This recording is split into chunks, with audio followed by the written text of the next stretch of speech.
Dr. Robert Scare is a neurologist and internationally recognized trauma researcher and lecturer based in Boulder, Colorado. His books include The Body Bears the Burden, Trauma, Dissociation, and Disease, and The Trauma Spectrum, Hidden Wounds and Human Resiliency. He also maintains the website traumasoma.com, where he has many articles suitable for physicians and laypeople alike.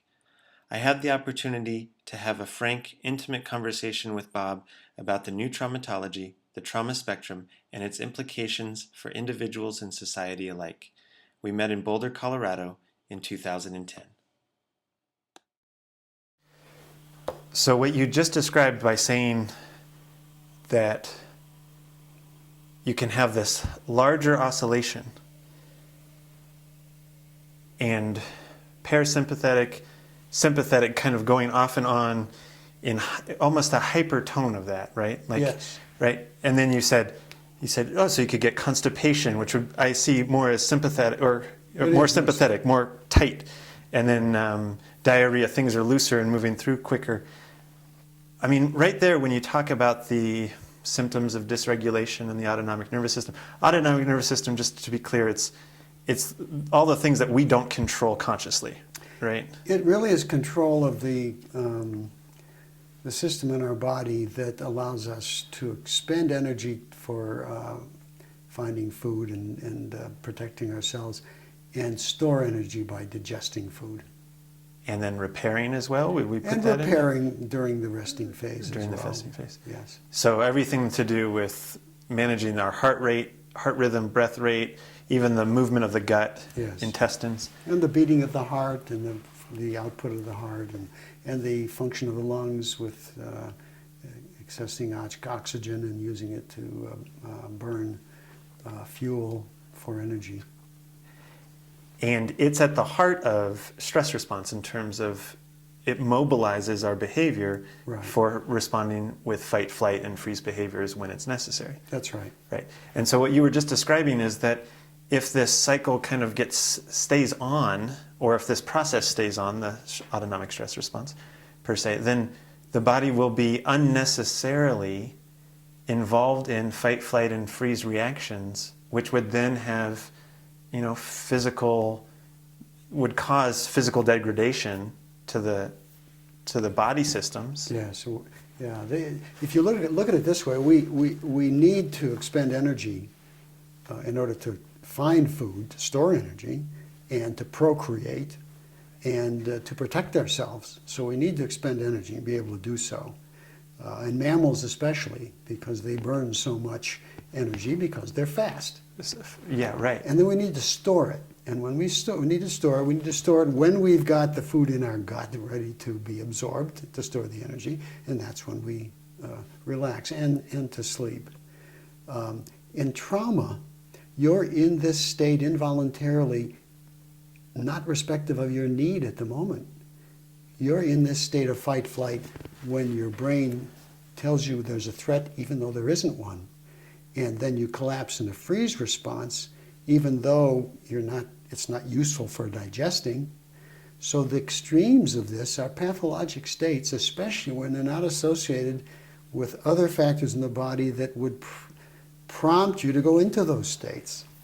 They need to be finely tuned to the needs of the body, and in trauma they operate irrespective of these needs, based only on internal procedural memory cues that are false. So you're supposed to be sleeping, but instead your body's kind of like racing. And when you have a dream that incorporates a procedural memory, that will awaken you, and you will lose sleep, and you will not rest, and you will go into a fight and flight response when you're supposed to be resting and sleeping and storing energy. And I heard nightmares in that too. I mean, nightmares right. are procedural memory. Procedural memory. Just like a flashback in a soldier is a procedural memory. And presumably, what you're suggesting, or what I think what the whole field is suggesting with that, if you get this inappropriate signaling or processing happening, you're going to see symptoms that don't make any sense in the classic medical profession, where there has to be a point A to point B reason for something to be happening. That's the dilemma of physician, of the allopathic model of disease as a fixed state that we can measure. Because this is not a fixed state. It is by definition a very unstable oscillating state. And there is no lab test that is definitive because the lab tests are constantly changing. If you take a person and do a series of lab tests over a 3-hour period, and they'll be all over the board, which makes no sense to the allopathic model of disease. What would they then say? It's all in your head? Well, they would say, well, that's just normal variation. It doesn't make any sense. And besides, the lab tests aren't far out of norm. Uh-huh. They're at the extremes of normal. Uh-huh. And of course, normal is determined by the bell curve. Right. By So many people are getting involved in this. Then... This is one of the dilemmas of medicine in general. Yeah, right. The more unhealthy we get, then the more the bell curve will be kind of supportive of the idea that we can be unhealthy. So it's a real dilemma for allopathic medicine to deal with these diseases as an entity because they're not fixed, like cancer or like cholesterol in your arteries or like many medical diseases that are fixed state.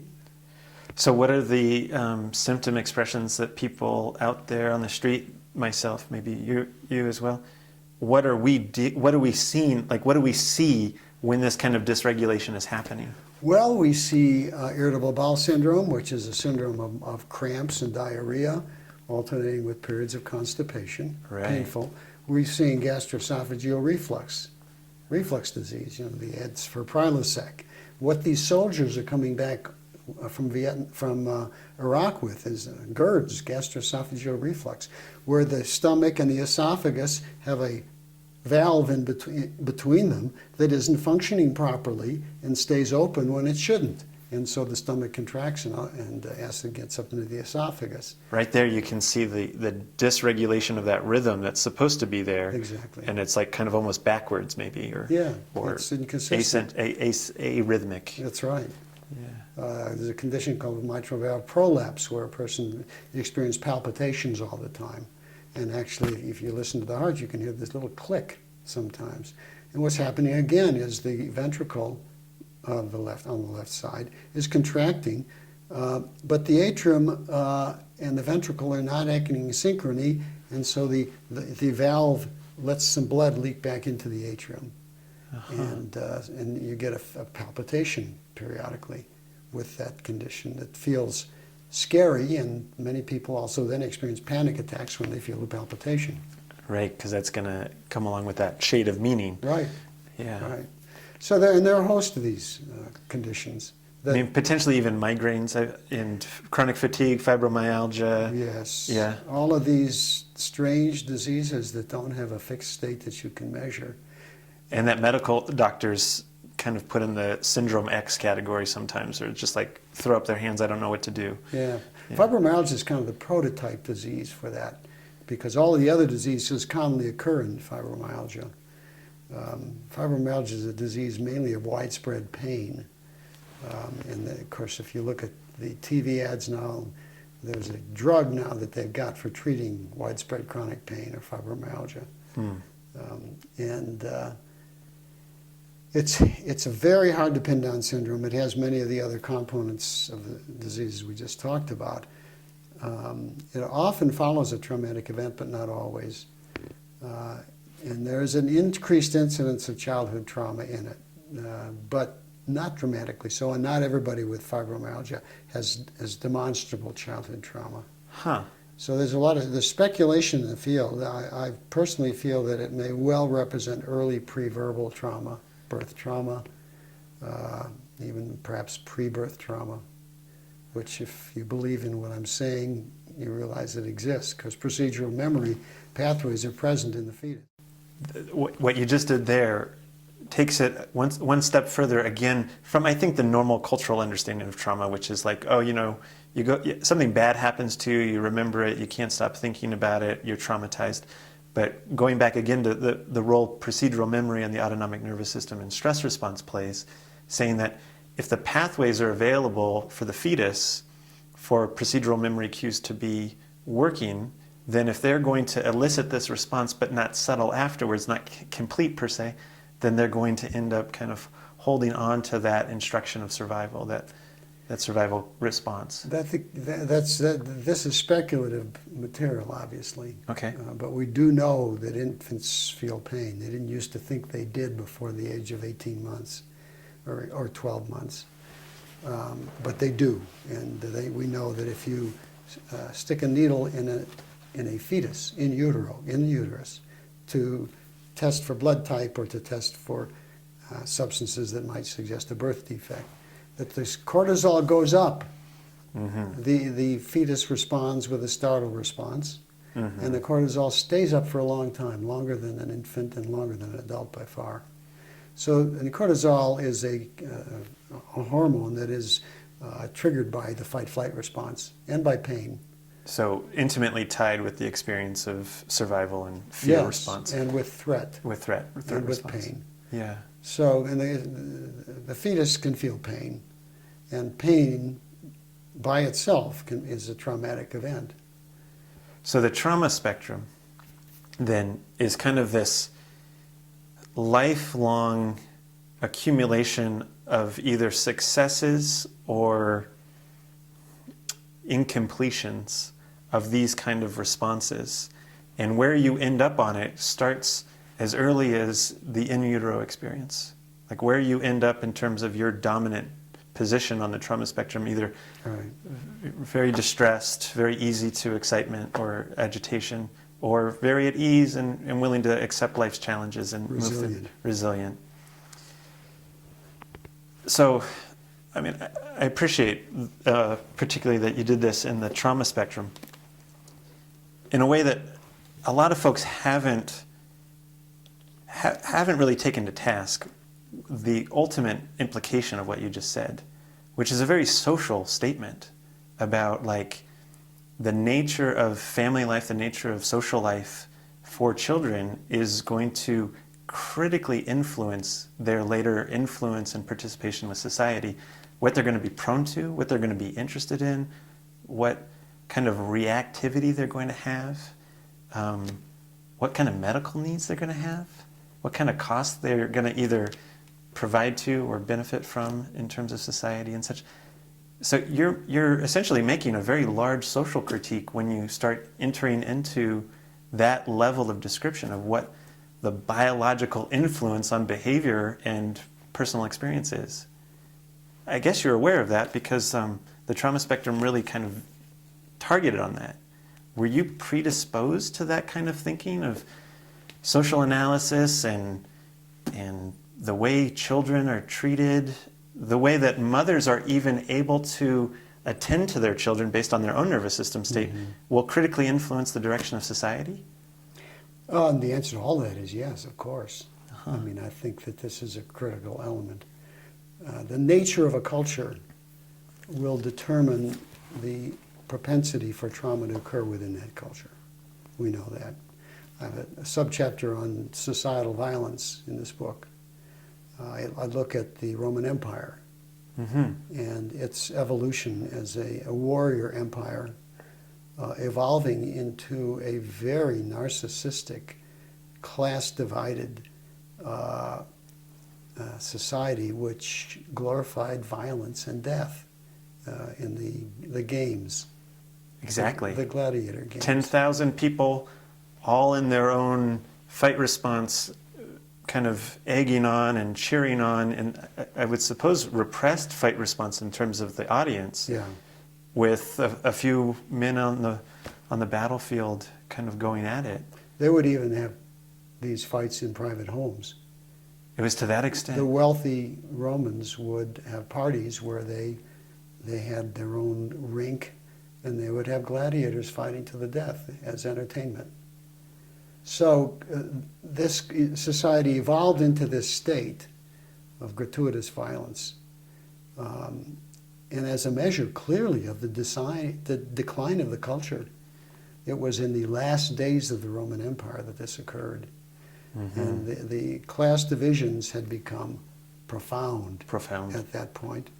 The amount of violence in warfare and in execution of criminals and in this gratuitous violence involving human beings had grown and grown to the point that it was just part of the web of the culture.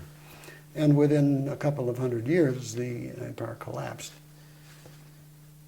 So I think cultural violence is a measure of the disintegration of the culture. And I think this disintegration begins with the family and with the relationship of the children with parents and with the cohesiveness of that. And maybe because of the distractions of the culture that prevent it. But anyway, I think it's a measure of the fact that the family has disintegrated. And that in itself is some kind of, that's mediated by the general tone of the nervous system of the people involved. Yeah. And it's self-perpetuating. Right, exactly. So if the caregivers end up in this kind of fight, flight, highly reactive state, they're going to pass it on in this sense that you were talking about with the epigenome. Yeah. And it's going to kind of pass down intergenerationally. Yes, it is. Potentially getting worse, or sometimes we talk about this as the sympathetic death spiral. That's a good way to put it. I'd say it is the sympathetic parasympathetic, the fight, flight, freeze. Freeze, because freeze is an integral part of this. Freeze is the ultimate state where you end up in this. Yeah. And that's actually the more fatal state, because in a deep freeze response or dissociative response, death may occur in mammals, and it can be fatal. Right. I think they say sometimes 20% of Porges's mice have succumbed when they're put into that freeze state. Mm-hmm. So that's an interesting. I don't want to be trite by saying this, but that's a conundrum, right? I mean, Yeah. We're talking about nervous system organization. We're talking about a process that doesn't have to result in this. You can go through stressors and come out on the other side even more resilient than you went into it, having succeeded at meeting the challenge, if you're able to complete the stress response. But we're talking about the kind of a growing likelihood of people to come out of these stressors, out of these traumatic events, traumatized in the sense that their nervous system is less resilient to future challenge, and then feeding back into the culture their own dysregulation. Yes. And I guess a central piece of that would be this idea of the reenactment phenomena. Of course it would. It would. But there are several facets to that. Okay. Which are important to look at, but it is a ubiquitous phenomenon.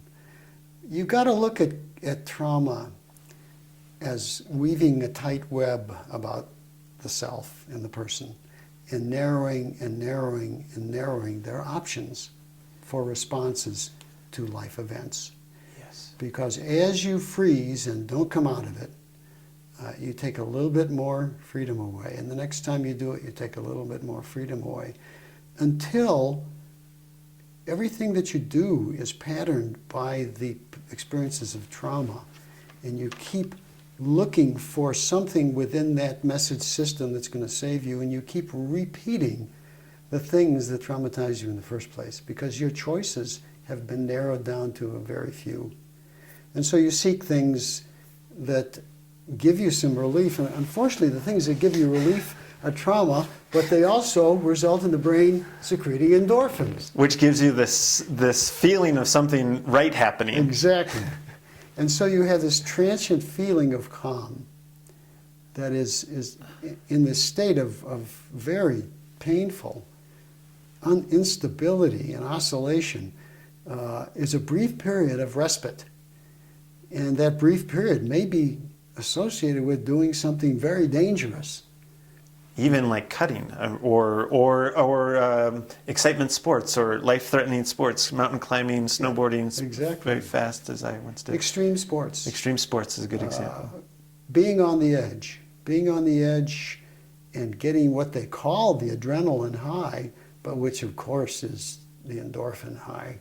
Oh. They go into that state of extreme arousal and get flooded with endorphins, and that's what gives them the reward, because endorphins are like a hit of heroin to the heroin addict. They're our own intrinsic morphine or heroin. So you just said that reenactment is inherently addictive. It's very addictive. And also our choices are limited. We tend to, for instance, we tend to seek in our partners the negative characteristics of our parents. Isn't that a funny thing? Harville Hendricks writes this in Getting the Love You Want, a book about love between different people. And he writes that we tend to look for the negative characteristics of our parents. Now you could say, well, this time I'm going to get it right. Uh-huh. But in point of fact, what you're doing, you're going for the familiar. Even though the familiar is dangerous, it's all you know. It's all you know. And the freeze response by itself is highly endorphinergic. And when you dissociate and go numb, it feels good. And a lot of people will seek that state of numbness. And they may do so by replicating the danger that produced it, the freeze. And that's actually in some amazing way intelligent to the extent that it's giving them relief from the intensity of the fight-flight sensations that they're feeling underneath that. That's right. Because fear is very painful. Fear is very painful. And aggression is very frightening in terms of the meaning state. Yes, it is. Right. This Iraq war, people are looking at soldiers in a different way, and they're realizing also that the combat and the exposure is very habituating. And I work with an organization that deals with vets, and I've talked to vets about this. And it's why they re-enlist and why they want to go back to the war. Yeah. And they admit that they get a high when they're in combat and shooting.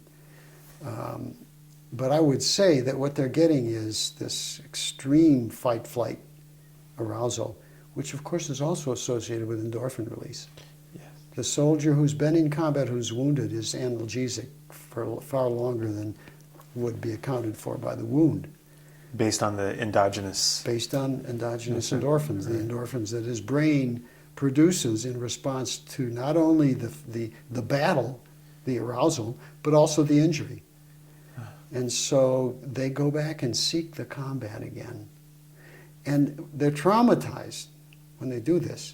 But when they come back to the United States and their family life, of course, they're bombarded with the fears, with the negative experiences, but they don't have engagement in combat to make it go numb.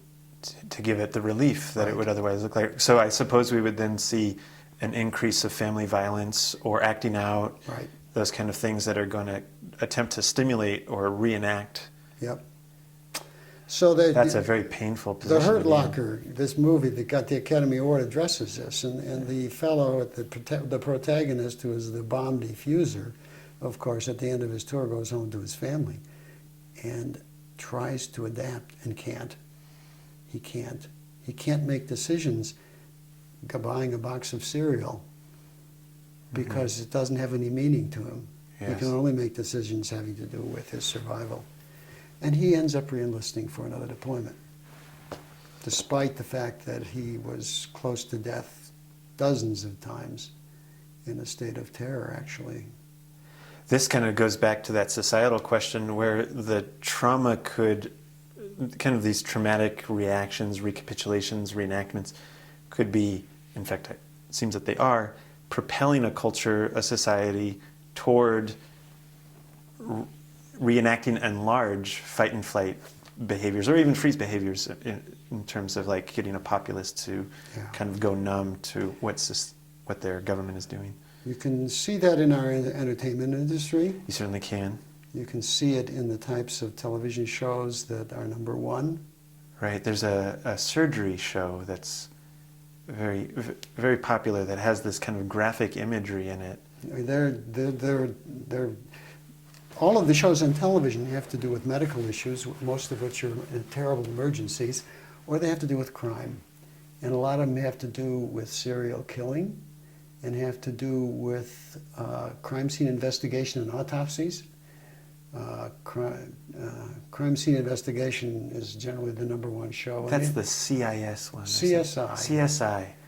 And it is the new thing it introduced to TV, something which we hadn't seen before, was every time there was a violent act described, they would have approximately a 5-second or 2-second imagery of the organ system that was attacked being penetrated by the projectile, like a bullet or a knife, with the sounds of sucking, squishy sounds that a wound would make, and blood.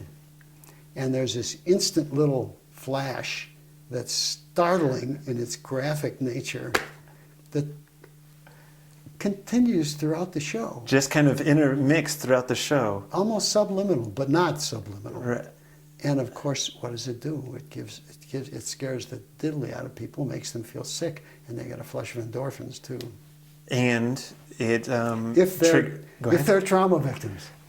Right, but for everybody, I mean, unless you just want to turn it off, isn't that kind of thing going to elicit the fight response, which is going to call forward your attention in the way that fight flight kind of narrows the attention and the focus, where what I want to pay attention to is the dangerous thing? It does, but it also is ghastly.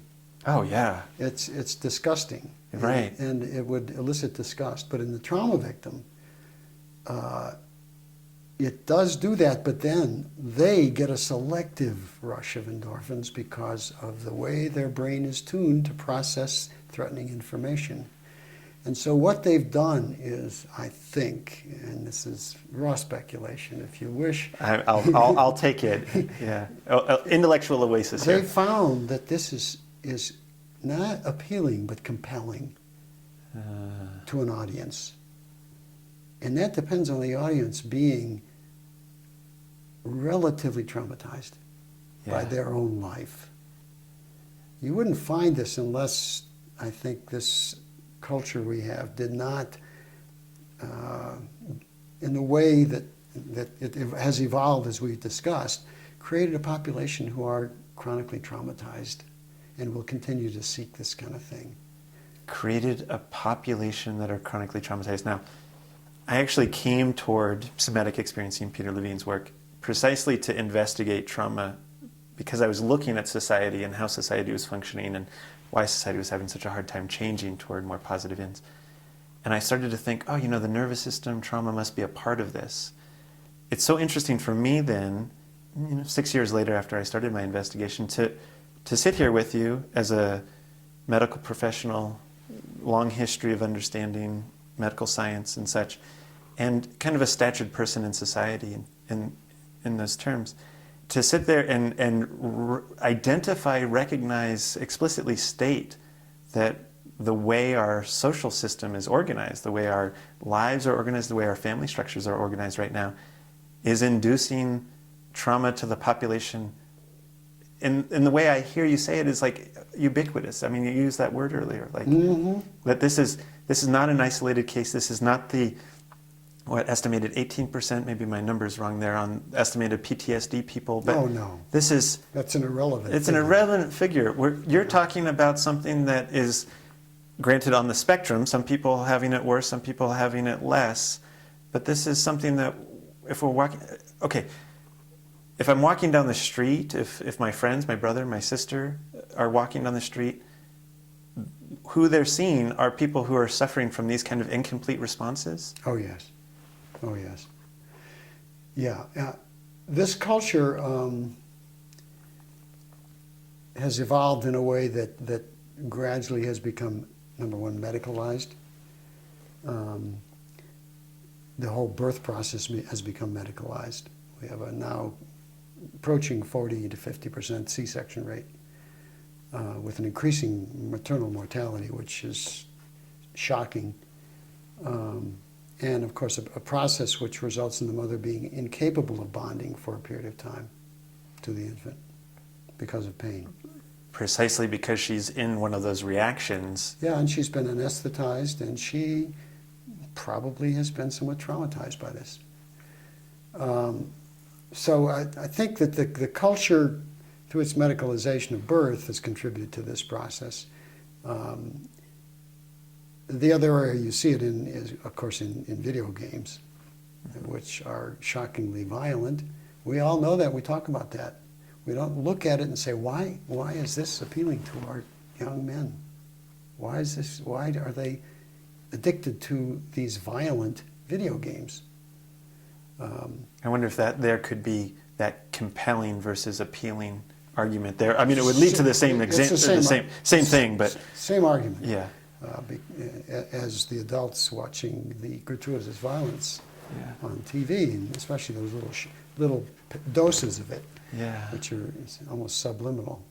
So I think there are many other factors in a culture like this. We talked about the freeze discharge, discharging the procedural memory for the trauma. We don't allow that to happen. We haven't culturally in the Western world for generations. Great. Because it's unseemly. Now you're walking right around to kind of the central theme of the origin of this, of how this could be perpetrated over a long period of time, because video games only so long, you know, CIS only so long, CSI. So what do you mean by that? It's unseemly to allow these grand mal seizure looking kind of things to happen? How do you mean? That kind of behavior in Western cultures, predominantly. Now, this is a big Western in most of the northern Americas and all of Western Europe and Russia. I mean, most of the world has this tenet that one doesn't express oneself vehemently and uncontrollably, especially physically. That it's taboo, actually. It really is felt to be taboo. It is. There's quite a constraint on behavior, so as not to act out. Right. The classic admonition: don't feel that way, or don't sit in your chair and sit up straight. Yeah, and in a family there may be violence and there may be a lot of acting out, a lot of rage, but in what we consider to be the normal family structure and the normal decorum that those of us who we think are educated and cultured, we don't allow that. It's unseemly. And we're taught that from the moment we're born, that kind of behavior is not tolerable. So it's at some level you're talking about an issue of socialization, just the dominant cultural norms, the socialization target or kind of channels people's attention in such a way that they're inhibited of completing the stress response kind of thing. Yeah, if for instance the auto accident victim is put on the cart and strapped down and starts to shake, the attendants will do anything they can to stop it, to encourage them to stop. Including medication. Including medication, including giving them some drug to stop the shaking. And of course shaking is what is the critical element. And then they're strapped down to the cart, even though they've been walking around the scene of the accident. They are put on the cart and strapped down. So that's reinforcing the signal of helplessness. It creates helplessness. It creates helplessness. And I think that trip to the hospital may be the critical traumatizing event in a lot of these victims, because a lot of them are not seriously injured, but for legal reasons, they have to strap down the head because of the neck being injured, perhaps. So that process, and then strapped down until they get x-rayed in the hospital, which may be hours. And that probably is the element that really amped the severity of the trauma in these victims. That takes a 10-minute or 10-mile-an-hour accident and turns it into something that kind of collapses a life. But also immobilizes the person. And I actually had a daughter this happened to, and she's never gotten over her pain. And a lot of the victims that I've seen said that as they were lying there, the pain became overwhelming, even though it was a 10-mile-an-hour accident. But it was because of their immobilization. So, but that's a kind of an extreme physical example, but that sort of permeates our culture. Right. It's one side of the spectrum. Yeah. Right? Of behavioral admonition could be simply a glance from your father or a glance like from your teacher, whatever. Yeah. Yeah, all the way toward getting held down in a medical procedure. Exactly. It's a continuum. I call it the cultural cage. You called it the cultural cage. Yeah. Because animals who live in cages die young. They have a very poor survival rate. they show the same autonomic dysregulation diseases. I They're suppose. helpless. Whatever happens to them, they're helpless. And the helplessness is reinforced many, many times a day. And as a result, they never discharge whatever trauma they experience in the course of being a resident of a zoo or whatever situation there is. Pavlov's dogs were all traumatized. They lived in cages and they were exposed to pain. I guess that's one argument against studying animals in captivity as like ideal subjects for human. It's a real problem because you've created the neurochemistry and the physiology of trauma in these animals. So you're going to be changing the look of the bell curve. Right. Yeah. Right. The cultural cage. I think probably the thing that kind of strikes me the strongest out of all of this conversation, and we haven't touched on it very much, is that we're now aware both of these dynamics, but then also aware, I think both you and me personally as well, that this isn't a forever kind of thing. That it's real. We're talking, like when we talk about the vet coming home and not being able to choose between the cereal boxes and such, we're talking about a real struggle that he's having, like a very real, almost physicalist struggle. Like in the brain, signals are going off that says things different than pay attention to this moment. Right. So people who are suffering with these kind of conditions, and we're kind of layering that into a spectrum where it could be a little bit or a lot, right? This request of the nervous system to take you out of the present tense and reinforce this traumatic recapitulation, this traumatic reenactment. Okay, that's a very real thing. You could probably, in fact I know you could, if we took more time to do it, track down what's happening precisely in the brain. Sure. So that it's no longer, if we just say it's in your head, it's all in your head, that's just in your head. It is, in a way, in the fact that the brain is in the head. But it's not like just something that we're making up. No, it's the brain working. It's the brain working, just working in this particular fashion, which provides this signal of distress happening. And at the same time, now we realize that that doesn't have to continue. That a person with that kind of context in that situation, at least some mitigation of those procedural memory cues can be extinguished, can be minimized, can be... And a lot of your research has been based on kind of like what makes up successful therapy for these kind of conditions. Yeah. As with everything else, I'm on the extreme of the field because I don't approach it from a psychological standpoint. I actually tell people in a lecture, I don't use the term psychology or psychological. It's a metaphor. It's a metaphor for the mammalian emotional brain, the limbic system. And that's all it is. It is all brain function. So something that is psychological is neurophysiological as well. And it doesn't help to give it the names that psychology does to the diagnosis unless you look at what the process is within that part of the brain that's creating that. Which could be tracked, I mean, or at least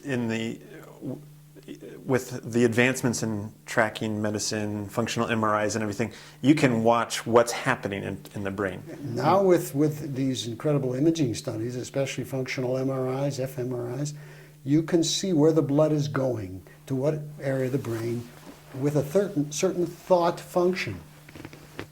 Imagining something, it'll go to a certain area. Seeing something, it'll go to a certain area. Reading something, it'll go to a certain area. Depending on the content of that sensory experience, that will result in a certain part of the brain lighting up, and we can now define those parts of the brain that control specific emotional states and wealth states by these kinds of techniques. And when you look at that, do you think, oh, this is what's happening in the traumatized brain, and that's the best a person can do with that is learn to manage the symptoms? Well, we can look, it depends on how you approach this. Okay. There's some people in the field of psychiatry who are doing these kinds of scans and then prescribing drugs based on what happens when a patient has an emotional response. And that's very controversial. But what we can do is to determine what parts of the brain are operative And what is the system of message transfer within the brain when a person is in fear, fight and flight, in terror, is becoming helpless, and in the freeze state? We can see what parts of the brain are operating that seem to create these states. And then we can devise, well, what can we do to affect those parts of the brain selectively? In terms of drug interventions. Well, in terms of drug interventions, but that's a sticky wicket. Because when you put a drug in the brain has an equal and opposite response. It's got to do something else. It adapts to it, and some other change takes place to try to balance the effect of that input. And that happens with medications. If you give a shot of insulin, the body responds in a way. If you give thyroid hormone, the thyroid gland eventually will atrophy because it is not needed anymore. Right. So the body always responds with an equal and opposite reaction to any input of a foreign substance. So targeting these specific brain patterns, processes with drugs is, like you say, a sticky wicket. It's like a good way to get into other trouble. Yeah. And it's also like trying to kill an ant with an elephant gun. I mean, you're trying to find a precise thing, and you're blasting the brain with this huge amount of neurotransmitter mimicking substance, and you never know really what the response is going to be throughout the brain.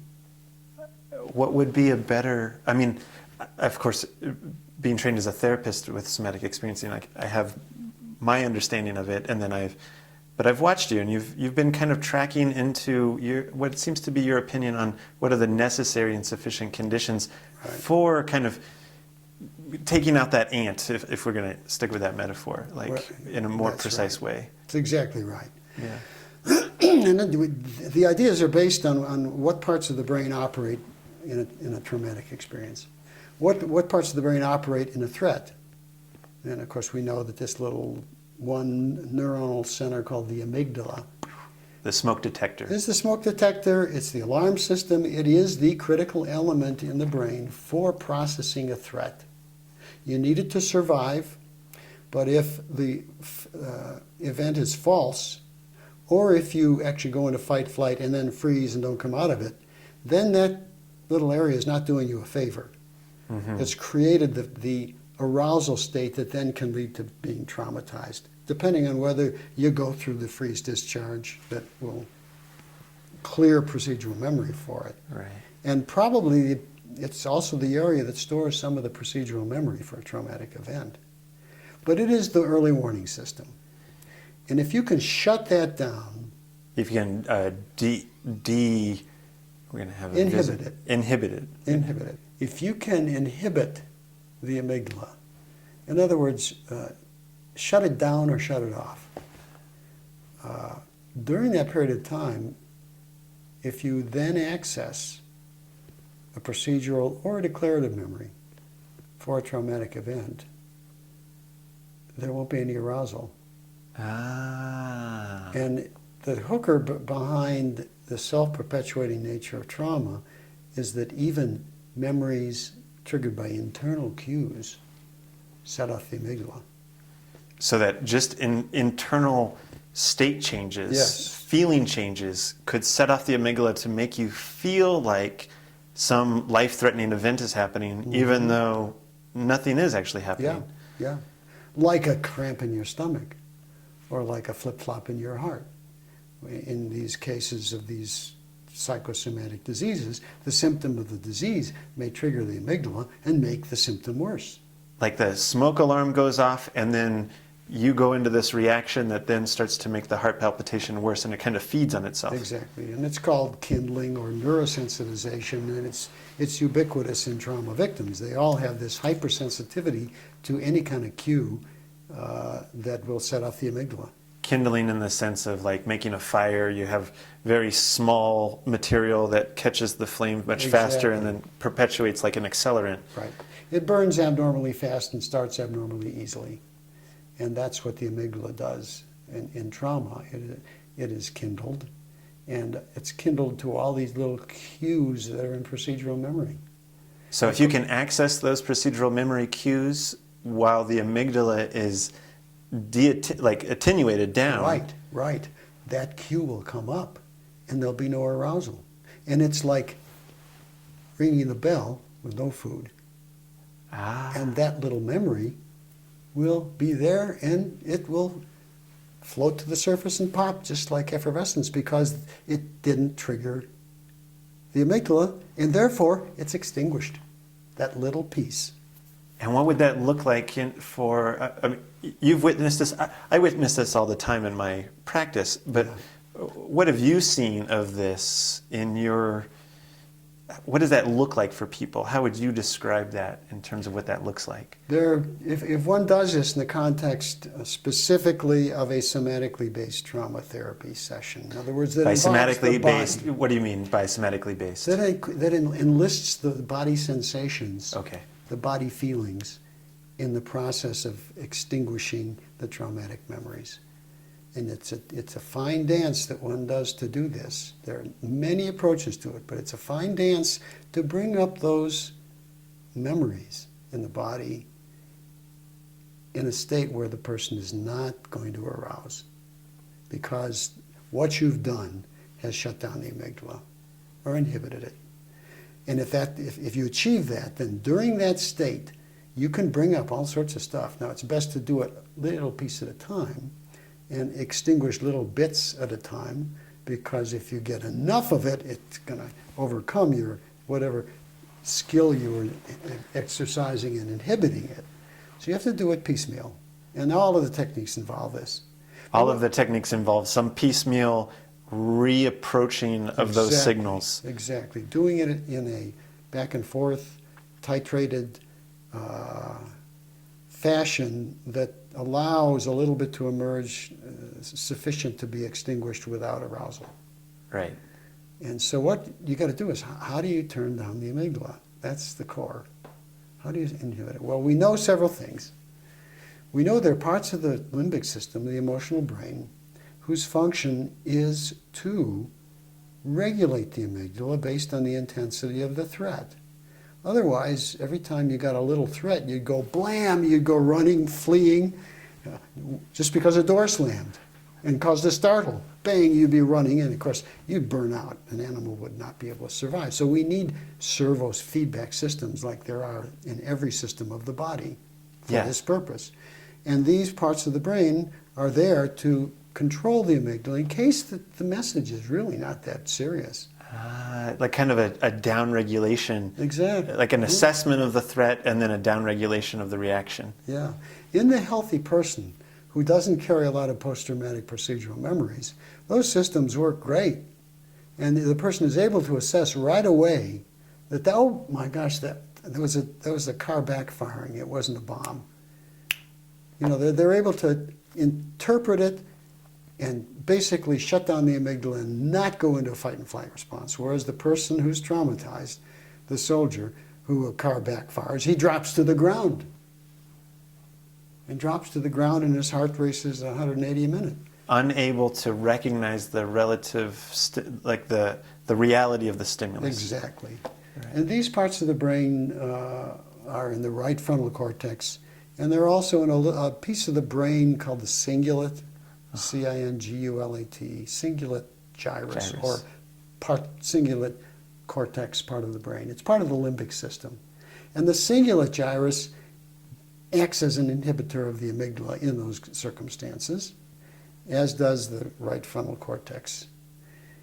They're regulators of the autonomic and the limbic system. And what would be some of the ways to help kind of call them forward or talk to them in terms of therapy or aiding a person to help soothe through their action on the calming affect? There's several ways to do that, but there's also one other place, one other area that's important. And that's really the left frontal cortex too, the left hemisphere.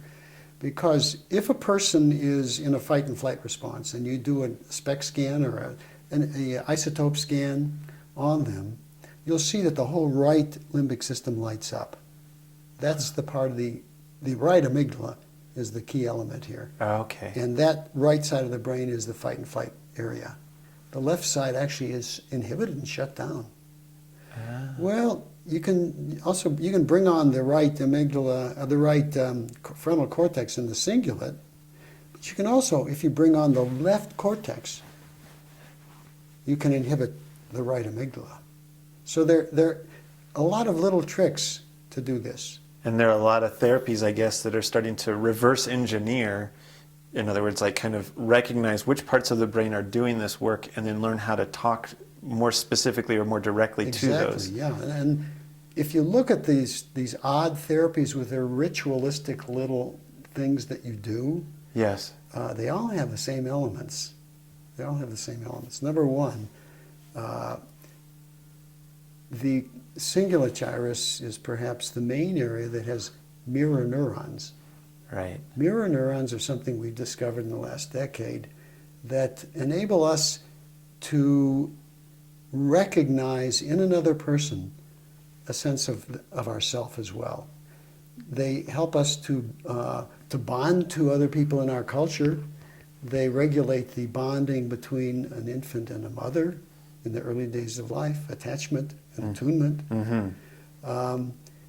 And they also help us to, when somebody feels pain, we have a feeling of their pain. Yes. We empathize instantly if we see someone with pain. So somebody's crying and we feel that sadness. Exactly. And so that has to do with the mirror neurons between the cingulate gyrus and the frontal cortex on the right side. And that process of attunement tunes down the amygdala. So this goes back to kind of a classic formulation in therapy that the quality of attunement from the therapist is kind of almost the preeminent factor in the outcome of the therapeutic course. Well, I'd say it's the sine qua non. The sine qua non. It is without which nothing. Without which nothing can happen. And the malattuned therapist is not going to have very good results. Because they can't create that container between them and the client patient that then allows them to do effective work. Right.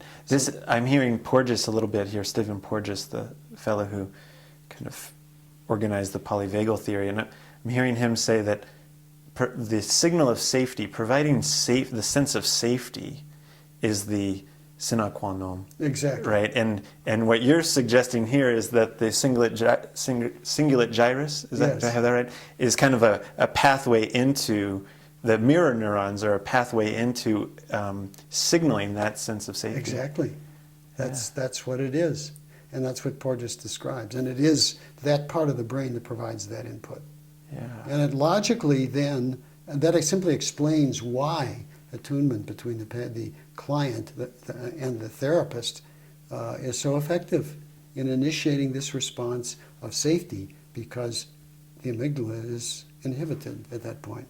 And so it's not going off. It's not going off, and you can do work within that little golden time frame. And within that, the work is this idea of accessing the incomplete procedural memory signals or cues or instructions so that they can complete through the motor system or through... They will simply be extinguished if they are experienced in the absence of arousal. If, for instance, you shattered the arm in a terrible auto accident where you were terribly traumatized and you still have any flashbacks of the accident and you have this severe pain in the arm, if one takes a piece of that pain in that contained relationship and begins to have the client analyze the pain, what's it like? Is it hot? Is it cold? Is it soft? Is it hard? As in, analyze it through the feeling state through the of felt it. sense. Through the felt sense, through the feeling felt state. Sense. That felt sense will be elicited, and in the absence of arousal, the painful part of that will no longer be necessary as a survival message and will be extinguished. And so gradually, as you do that, moving in and out of that state of awareness of the limb, one will take pieces of the pain and discard them. And eventually the pain will go away, because it is only a memory. It is not a tissue injury. as I've heard you say before, it's a corruption of memory. It's a corruption of memory that It's is like- perceived as being present when it really isn't anymore. It's so amazing because it's like, here we talk about society, individuals, personal distress, reenactment, neurophysiological components and everything. And then we kind of come around to this place where it's like, well, it's actually not that hard to change it.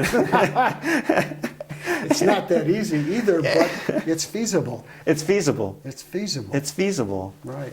And of course, the more distressed the person, the further they are toward the distress part of the spectrum, the more sophisticated the attunement needs to be, the more sophisticated the titration or that small entryway Yes. has to be. But at the same time, it describes that it's this physical process that can be entered into and can be negotiated. Yes, it can. And any manifestation of it can be a pain, Okay. a paralysis, a tic or movement disorder where there's a repetitive body movement, which of course reflects an incompleted act of self-defense. Exactly. In procedural memory. That's what a tic is. That's what torticollis and that's what these movement disorders are incomplete attempts at self-defense. And so the brain brings them out in its repertoire of survival anytime there's arousal, because it's one of the things you do to protect yourself, even though what it needs to protect is over. Is past. It's past. But the brain doesn't know that. Yeah, exactly, because it only sees things as present tense. Yeah. It sees an instruction and says, this is what I'm supposed to do. Yep.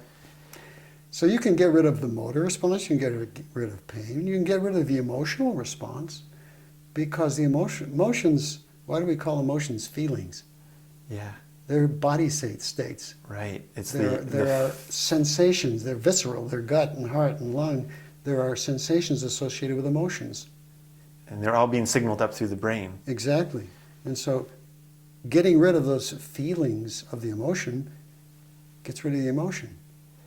Now, when you say that, you're not meaning get rid of feeling. In fact, you're describing a process where one could have more access to feeling. Access to healthy emotions that occur spontaneously without being threatening.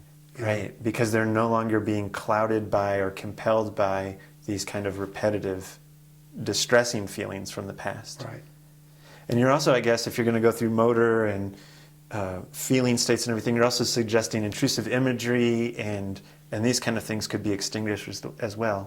And one can, very specifically can use imagery with this with any kind of therapy technique. And in fact, all of them involve imagery. You have to be careful with imagery, just as you have to be careful with bringing out a feeling state like pain, because imagery can then explode into a flashback. Mm-hmm. But if you take a piece of the imagery and then move away and just gradually recover it, you can even manipulate the memory and imagine it, and then change the imagination into an empowerment imagination. You can do all these little things with these mental and body states to manipulate them, to make them tolerable, and then extinguish a part of them.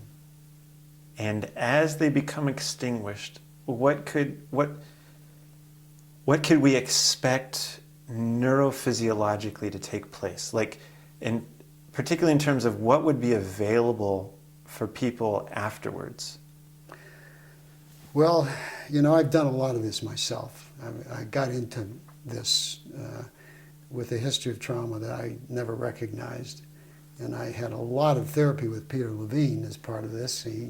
He showed me what he did, and in the process brought up something that was 60 years old. You've been doing this from the inside out then? I've been doing this from the inside out. And I've seen how it works, and I've seen what it feels like, and I felt what it feels like. And I've felt the process. And what happens is you simply begin to open up. Your sense of what's real, what isn't, your sense of self, your sense of your body, your sense of relationships with other people begins to open up, and it's like you're emerging from this dark space, which was very narrow, and you never knew it. And you never knew it. And you never knew it. into this place where you suddenly, you're smarter, actually, because you do get more intelligent. Yeah. Cognitive deficits accompany trauma. Memory Right. deficits, perceptual deficits, ability to plan, to create intentional activity are all inhibited in trauma. Right, because your brain is essentially preoccupied with other practices. Exactly. Like, why would you want to remember the grocery list or what you're studying for your master's degree if you're needing to run? Right.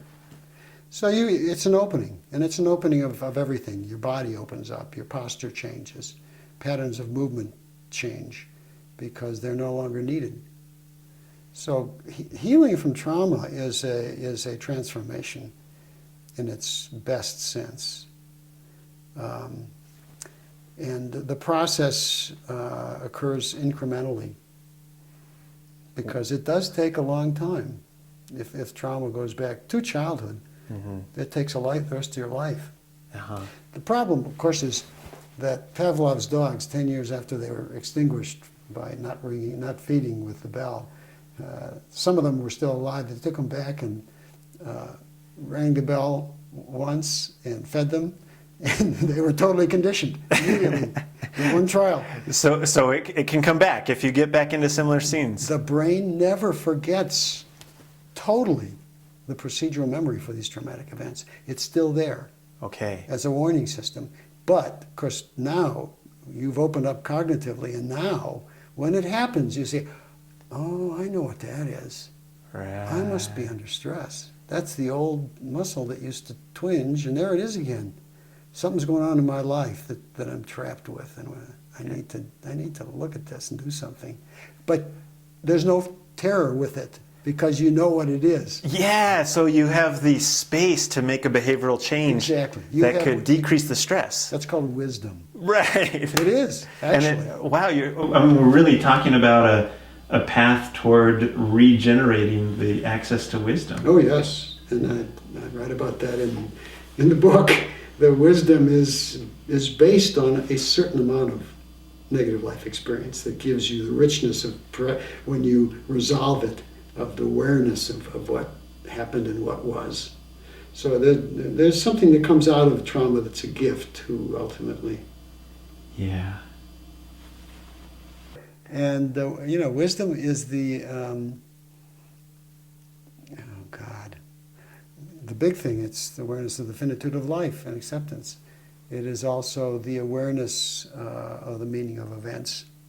And the nuances of meaning, because that's what one needs with this. In trauma, the meaning of an event is only one thing. And here we can see, it's all these things. And that's, from a very specific brain perspective, there's both the experiential set of this, and then there's also just this very real sense, like, the brain is simply going to have greater access to that because of the extinguishing of these very real, almost physical cues, almost physical instructions. And that when the brain has that, the natural tendency is to move toward that wisdom rather than to continue into that getting more and more stuck. Exactly. You have the ability to integrate negative experiences of life into your knowledge of meaning of events, and to interpret that in a way that that really establishes its real meaning, which is it's a message. It's not a threat. Wow. If you're smart, you can say it's a procedural memory. I went through a terrible. Were you on now? No, yeah, we're on. Oh, okay. Yeah, feel free. I went through a relational stress a year and a half ago, which was quite disturbing and replicated a lot of old stuff from childhood even.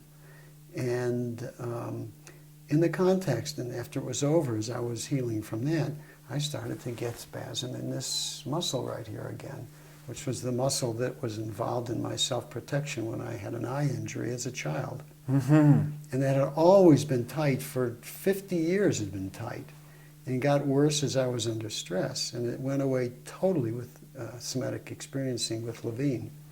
It disappeared, as did my eye tick. By making, okay, go ahead. These were extinguished, basically. Uh-huh. But under this duress, which had implications for early childhood experience, I Right. started to get this muscle tightening and spasming again. What were you able to do with that? I did my own body tracking and discharge, Yeah. which I've used a lot during my life with injuries, several injuries involving bicycling, where I broke a clavicle, and the muscle pain related to that I got rid of by doing body scanning and allowing my body to go through what needed to be completed. And in the bicycle accident, I went into a discharge, which was my legs cycling, lying flat on my back. Just as if you were still riding. I was discharging the event that immediately preceded the injury. Exactly. And by doing that, again, it's kind of completing the arousal cycle and then saying, hey, that part's done. Maybe I'm wounded, but now my body can work on the healing process. Well, there was nothing thinking about this. This was just the polar bear doing its thing. Your legs are just kind of going in the air just by themselves. I didn't know what they were going to do, and they took off and did that by themselves. Wow. And actually, a ton of the pain went away. A ton of the pain went away. Yeah. You know, this is precisely what I see all the time. I mean, it's really, in my own personal experience, really very strong. And I'm so curious if I can ask, how has that been for you? I mean, when you were younger, were you like, oh, my body can just be free to do what it wants to do? Or is that something you had to learn? Oh, no. My childhood was very constricted. You were very much in that admonition, kind of like, do this, only do this. Yeah, German family. German family. So Alice Miller upbringing. Okay, well, within that, what's it taken for you as a grown man to kind of come into this capacity to enter into these feelings and then allow this permissive kind of uncontrolled, involuntary behavior to happen? Like, how's that been for you? It's been wonderful because, it's because I've had a lot of therapy. And every time I get physical injury, I do somatic experiencing. On yourself almost, or sometimes on yourself, sometimes with aid. With the therapist, because I know that a lot of the chronic pain that's going to accompany a physical injury is related to the body's attempt to still protect you, because it was a traumatic event. Yeah. And so I've done this many times for physical injuries, and I've done it for emotional things like this thing that brought back issues related to old childhood experiences, and the self-protective thing from my childhood went away. That time doing it myself. That time doing it yourself. Yeah. And learning that, was that easy for you? Was it challenging? No. Was it just part of a learning process? Like, here's one more thing to learn? It was a learning process, and and I've talked to other people who are practitioners and who can also do it with themselves. If they have a very traumatic event, like an auto accident, they will be on the side of it. Usually lie down and concentrate on the felt sense and the symptom, maybe bring back the accident, and their body will do what it needs to do if they didn't do it at the scene. Exactly.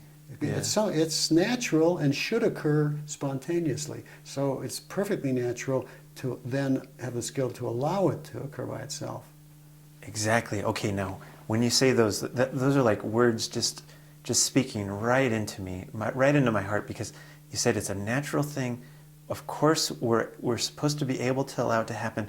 And before, you were saying that as you're able to let this stuff happen, that's a pathway to wisdom.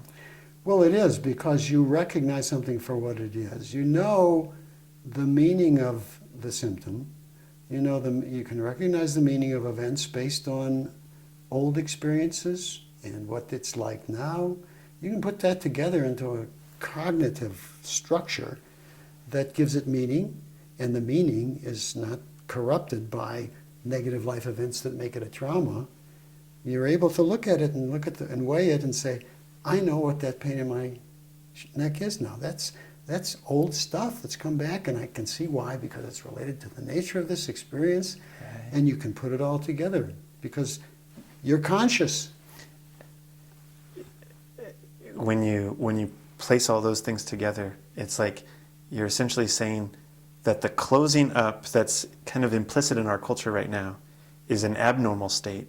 Yes, most certainly so. Most certainly so. And that really what's possible, and maybe even potentially what we could say is expected of the human species, for us, for you, for me, is this capacity to become more and more resilient, to be more and more successful at accommodating stress in our lives. Mm-hmm. And as that happens, also to be ever increasing our access to wisdom. Yes, that's right. And wisdom is a hard thing to come by, but it may be enhanced by negative life experience, because that gives you a template on which to form the idea of the fact that the symptom or the feeling is not existential horror. It is a memory that's come back, and you can deal with it because you know what the meaning of it is. That's right. And it's not a threat, even though it feels like a threat. And if you have the kind of conditions, the sufficient safety, the permission, the felt sense capacity to be with those sensations as they're moving through, then essentially your being, your nervous system, your brain, everything is working in collusion to try to move you closer toward that wisdom capacity. Yeah, and every time that happens to you and you have this, aha, I know what this is. Yeah. You've just put a calming damper on your autonomic nervous system. And then the regulation is going to work much more fluidly. Your heart's going to work better. Your breath's going to work better. That's your right. intestinal, you're going to make easier choices, better choices. From here, after talking for this time, is there anything that you can see that would be like something that needs to be said in this space? Oh, this is a very difficult conceptualization within the standard teachings of the psychology and psychiatry communities. Isn't that interesting? Because they're wedded to pathology. They're not wedded to what the state of mental health is. It's what the pathology is. Right. And there is a definition for being well and not being a trauma victim and not being mentally ill and not being physically sick.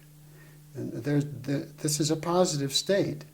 And it's the antithesis of the other part, but I think we know what's creating the bad stuff. Yeah.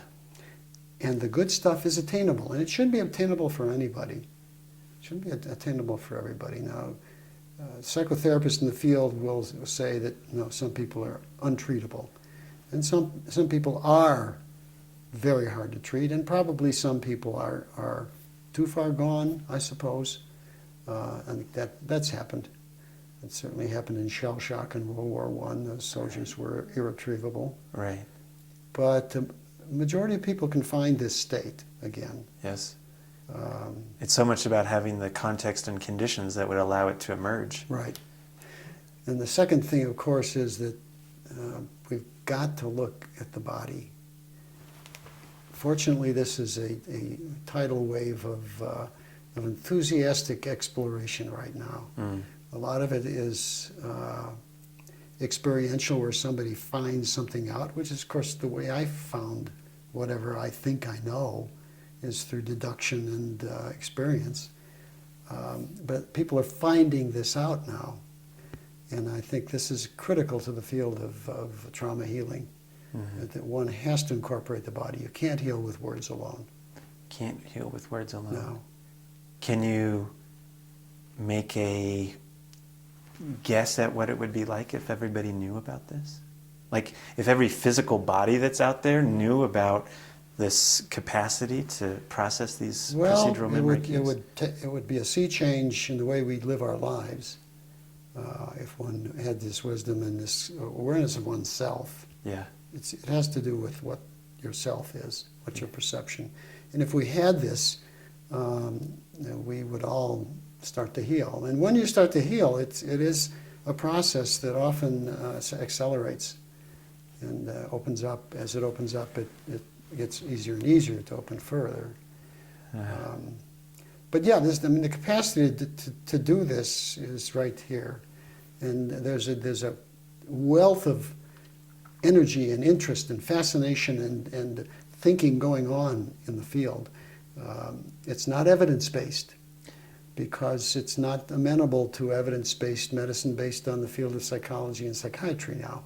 And it won't be funded because it is something that's antithetical to the way that one thinks about the brain and mind in the psychological model that only involves words. So it's more experiential based, like people going through the process saying, wow, that was really spectacular, now on the other side of this I feel completely different, and then finding that other people are doing the same thing. Yeah. Yeah.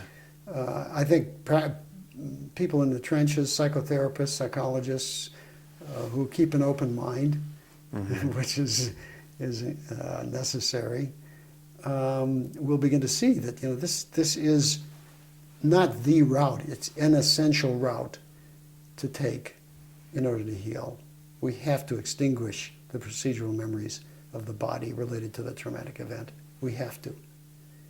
And when I said that trauma to a well-known colleague of mine, trauma is simply fear extinction. Trauma is simply fear They extinction. couldn't put their mind around that. That trauma is just a conditioned response. Right. It was all the psychodynamic theories that accompany that kind of thinking are kind of thrown aside when one considers it that way. Yeah. But it also makes the concept of healing eminently simple. And accessible. And accessible and obvious. Yeah, accessible and obvious. Yeah. So that's something I think we've got to come to grips with. And when we do, if we do, and I think we will, all of these somatic techniques will have a huge place to play. Words are still necessary. It's part of the human species to be involved in a coherent narrative. Well, that's how we arrive at the wisdom, is through meaning. Yeah. And words is how we get meaning. Yeah. And so we have to provide a verbal and conceptual meaning for what's happened. Yeah. And so in the end, words are necessary, Yeah. no question. But they're an adjunct. Right. Throughout the whole process, they're an adjunct. Right. But one has to incorporate these kinds of extinction techniques that we've talked about. Exactly. And on the other side of that, we can anticipate that people would have a remarkably different capacity to respond to the challenges that they have in their lives and that their society has set up for them. Yeah. Yeah. Well, thank you very much. Thank you. Yeah, Bob, it's been a lot of fun. Yeah, it's very nice to talk with you and see you here. Appreciate the opportunity. All right. Thanks. Thank you.